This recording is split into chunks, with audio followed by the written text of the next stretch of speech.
Check one, check two, check. Check one, check two. What up, everybody? Passion here. Hope you are having a great day.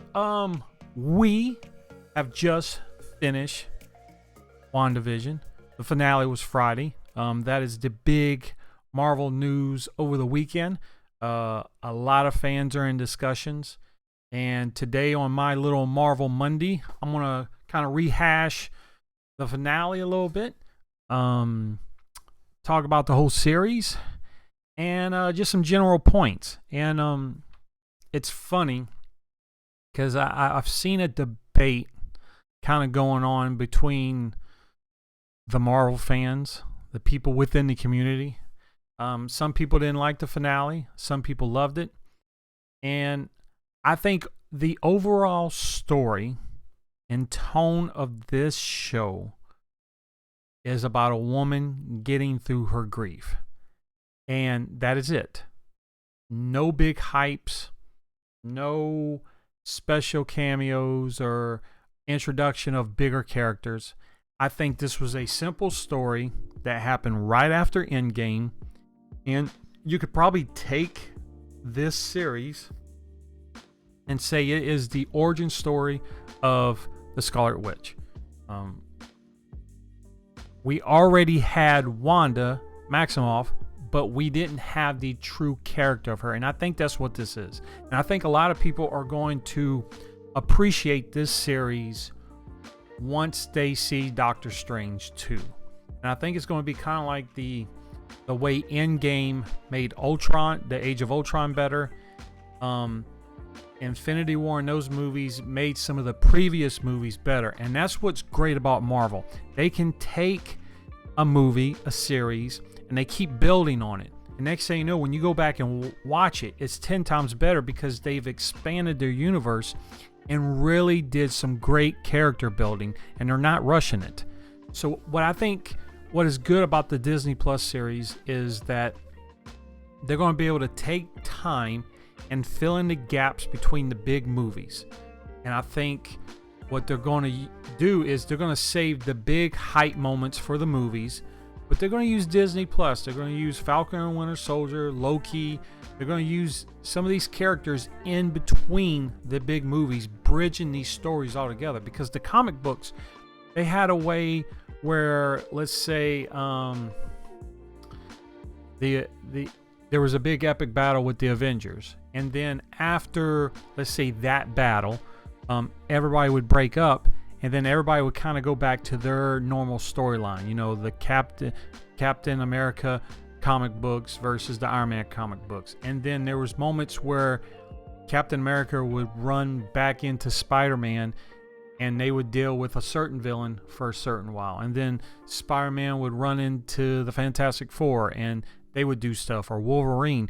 And so there's all these little stories between the big moments. So what I think they're doing is they're building this universe, but they're really going to take their time and have fun. And for me personally, I love the fact that we had some MCU content every Friday. So I am perfectly fine of how they are setting everything up. Now when it comes to the series, I love the finale. My favorite part on the whole setup, the whole series, was the reveal of the costume. I don't know what it is, but as a creative, Elizabeth Olsen looked tremendously beautiful in the way they put this costume together. The layers, the structures, you know, they kind of follow the same pattern that they do in all of the MCU. But the reveal of the final costume was awesome. And I think that was a great setup. And that was probably one of the favorite moments of the whole series. I loved Agatha. I've seen a debate also going that, well, just like most Marvel movies, this one didn't have really a villain, or the villain sucks. Agatha was not the villain of the show. This show was simply about a woman getting through her grief, and Agatha realized she had a witch in her backyard, And as the nosy neighbor, she wanted to know more. So she started manipulating Wanda to try to figure out more about her powers and how she's doing certain things. That's it. Agatha was never a true villain. And I would say Wanda was more of a villain of this series than anybody else for the way she treated the people within the town of Westview. So, but for me, I don't need a hero I don't need a hero/villain storyline every time. And I think that's what's good about what Marvel is doing, is because Kevin Feige keeps saying, look, these are regular people dealing with normal problems. They just have special abilities. So it's the same way with Fat Thor during Endgame. He was going through depression. So what do? You stay home, you play video games, you eat, you drink, you do all this stuff. You're not going to be the same body type a month later or a year later. And in that storyline, it was 5 years later. So this is the same context. She just left Endgame. She went for Vision's body. And then everything started kind of falling apart. But then, it's one of those stories that really tear you apart, because when you go back to episode 1 and 2, she just wanted a happy life with Vision. It's all she wanted.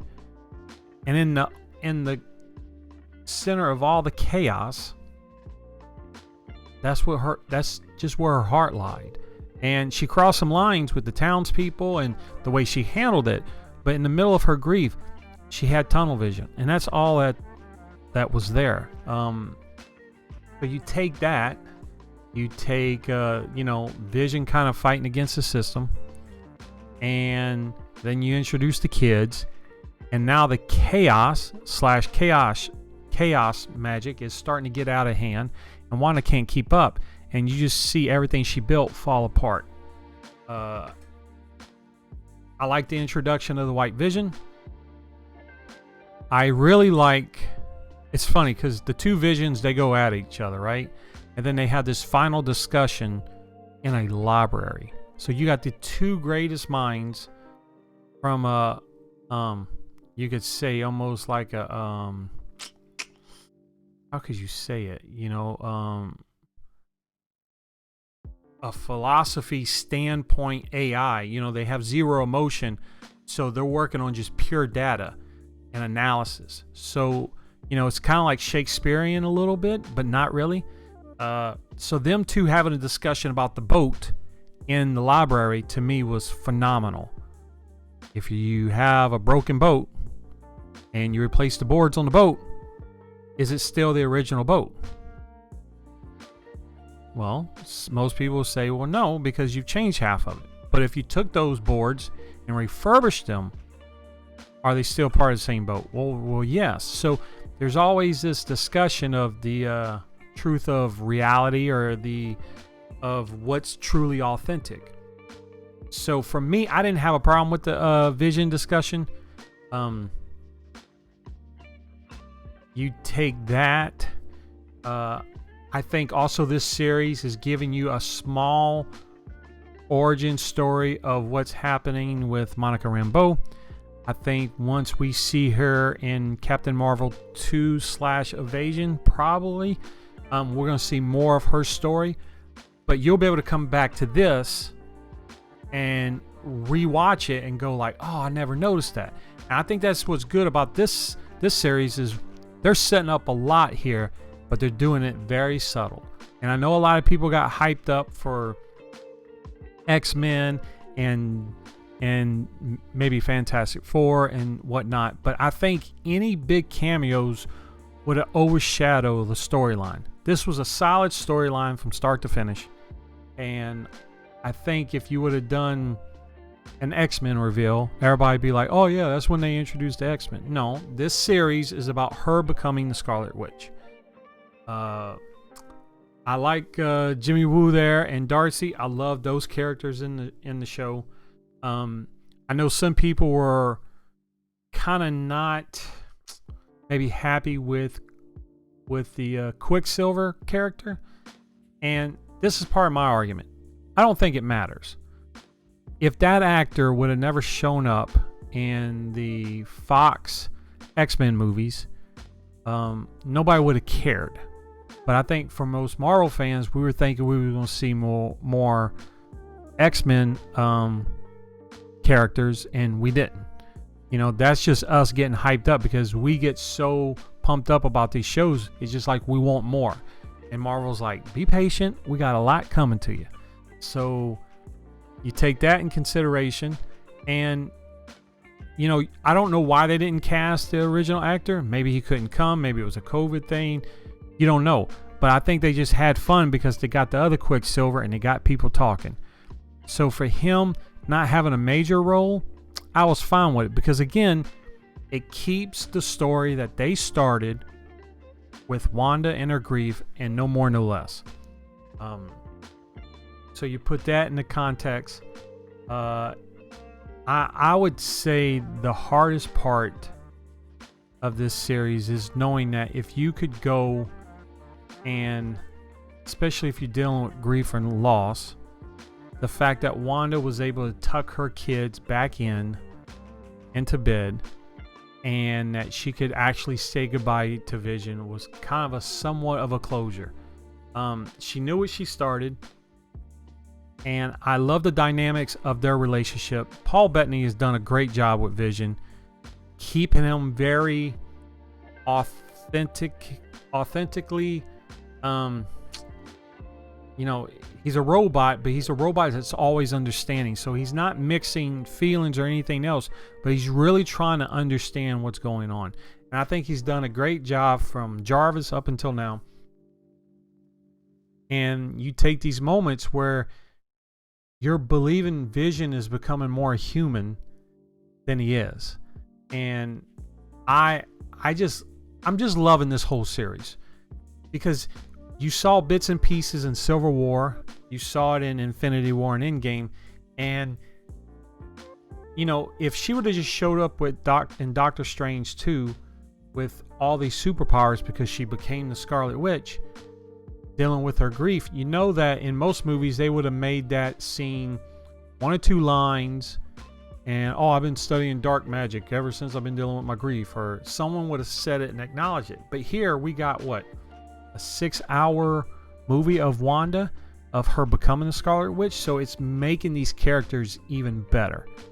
I know I'm probably jumping around, but I'm just talking overall of the series. When I go back and look at it, let's see here. If I had to pick a favorite episode, I really like episode 2, the Bewitched one. And I really loved episode 8, which was the highlight reel, because they started connecting everything and you kind of started seeing the story through Agatha, like, hey, what really happened here and there. And I like the old school outfits in the Halloween episode, and I love the finale too. Just the visual of the two witches going at each other was great. There's so many bits and pieces of this show that we could sit here and go over and over and over. But I just love watching two people duke it out. You know, it's the final battle. You know, it's Cap versus Thanos. It's He-Man versus Skeletor. It's Optimus Prime versus Megatron. You know, when it's time to put all the chips on the table and they finally just go toe to toe, I love seeing that. So I love the flip that they did with Agatha. How she kind of showed her the spell in her own little basement there of can't use your powers down here because I got the ruins on the wall. And Wanda was able to do that within her hex dome, which was, I think, great writing, because when they first showed that with Agatha, I was like, man, that seems kind of bland. You know, it felt like more Disney than MCU, just the way they present, let's say, princesses and villains and witches. So I felt like the line in that whole little moment was just kind of bland. But when they flipped it in the finale, I was like, okay, this was a great little setup. It was settled in the beginning and nobody really knew what was happening. And then Wanda was a fast learner. So you take that, and that's what Marvel does. You'll be able to go back and watch the series, I promise you, here in a couple of years, and just love it all over again.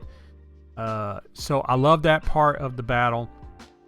the fighting over the magic powers, Agatha draining Wanda, Wanda draining her. They're just going back and forth, trying to outsmart each other. It was a little heartbreaking for a minute, because when she started closing the dome and you realize that, Wanda might have to be in a position to kill Vision, I'm thinking, okay, well, this is going to be a moment where she's totally going to lose her crap like the House of M, and this is where Wanda goes full villain, because the grief is going to push her over the edge and she ain't going to know how to handle it. But when she stopped closing the hex, because what she saw it doing to Vision and the kids, I was like, okay, they're not going that route. They might go a route where she gets to have closure before she truly shuts everything down.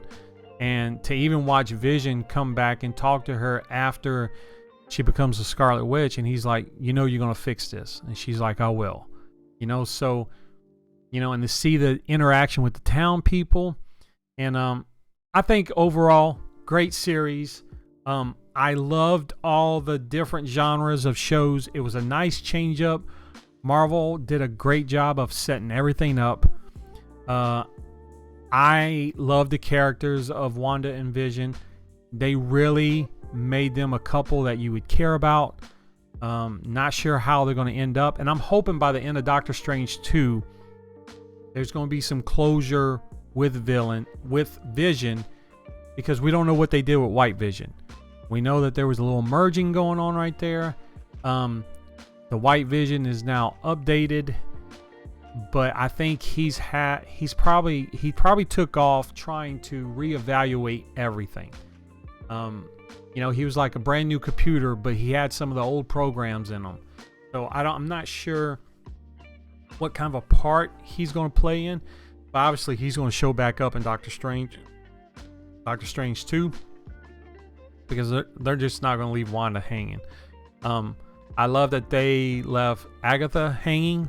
In the comic books, Agatha kind of becomes a mentor to Wanda for a little bit, so there might be a chance where Wanda gets out of control and she doesn't know how to fix the situation, so she needs Agatha to help her with spells. But at the same time, I don't know if this is going to be a tag team effort against Doctor Strange. Very curious of how Marvel's going to play that. And then with that being said, is she going to be able to find her kids again? I'm not sure, because obviously, spoilers, if you watch the very end of the series finale, she's in the cabin in the woods and she's studying from the book, which is dark magic, which is not a good thing, because if you're studying from the negative zone, the negative side or the bad side, that's all you're going to produce. So I'm very curious if she's trying to tap into another reality to get her family back, and that's when she's going to break stuff. Oh, okay. Break stuff, and then Doctor Strange is going to be like, no. So I don't know. I think she's going to be a mixed character in Doctor Strange. I'm very curious of how they're going to play it off. Let's see. I was hoping to see a little bit more from Sword. Obviously, Hayward got stopped, but I'm hoping, because he kept saying Sentinel program every time he talked about Vision, so I'm hoping he might have some Sentinel programming or building around the X-Men stories, which we don't know when they're doing those.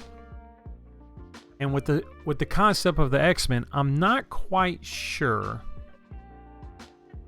how they're going to introduce the mutants. Because if you look from Wanda's perspective, she had a little bit of power, but then the Infinity Stone unlocked its full potential. So, that being said, I know some fans have pointed out that when Thanos destroyed all the Infinity Stones, there was a cosmic wave that erupted, right? He killed half of the population, he went back to his home planet, and then he destroyed the stones. So in that moment, I'm very curious to see if that power went through the universe and help unlock things, or if Wanda's going full chaos in the next movie and she's going to unlock it with her Infinity Stone power, which I think would work great with the MCU, that we've been having mutants, but they haven't been their full potential, and the Infinity Stone is something that unlocked everything. The only problem with that is there is some storylines when it comes to, let's say, Magneto or Professor X or whatnot, where their history goes way back to some previous, like, some previous dates prior till, let's say, the current timeline of the MCU. So I'm kind of curious of how they're going to do it. Are they just going to pick up where they can leave off right here in the MCU and just build from there? Marvel does a great job of building their storylines using the original content and making it adapt to the MCU. They did it with Civil War. Civil War was a huge deal across the board of all the comics because it affected everybody, but the way they did it in the MCU was perfect. So I don't know. I probably rambled on for about 20 minutes here talking about WandaVision, but I'm just talking about a couple things that I liked. I'm a huge Marvel fan. I love what they're doing. They're producing great content. I don't want them to stop. I'm ready to see Falcon and the Winter Soldier. Give me content every Friday. I will not complain. It doesn't got to be a big story. It can just these nuggets of these characters. And I think that's what they're going to do. They're going to start using all these little small bridges to introduce other small characters. So when we get back to the bigger storyline, you already know these people. And that's the advantage of, let's say, the Avengers movie. Compare it to Justice League for a minute, okay? Justice League. In the JL movie, they had to spend the first hour of Batman recruiting everybody, and he had to introduce everybody, and you had no relationship with them. But with Avengers, when it came to that movie, you didn't have to talk about Bruce Banner or Iron Man or Cap. You already knew these characters from their previous movies. So Marvel's very good of giving you these little details and these little bits of character moments. It's the same thing with Civil War. Once you watch Civil War and you go back and watch the other movies, you realize that Tony and Cap never really got along the whole time, and this was finally the final straw. So I love what they're doing. Marvel, keep doing what you're doing. Kevin Feige, awesome job once again. To the cast and crew of WandaVision, enjoyed the series, loved it, and I just want more. So there you go. So until next week, I hope you enjoyed this video. Throw me a like, throw me a comment. Who are you hoping to see come to the MCU very soon? And until next time, be cool, be safe, tie your shoes, and always live your passion. Peace.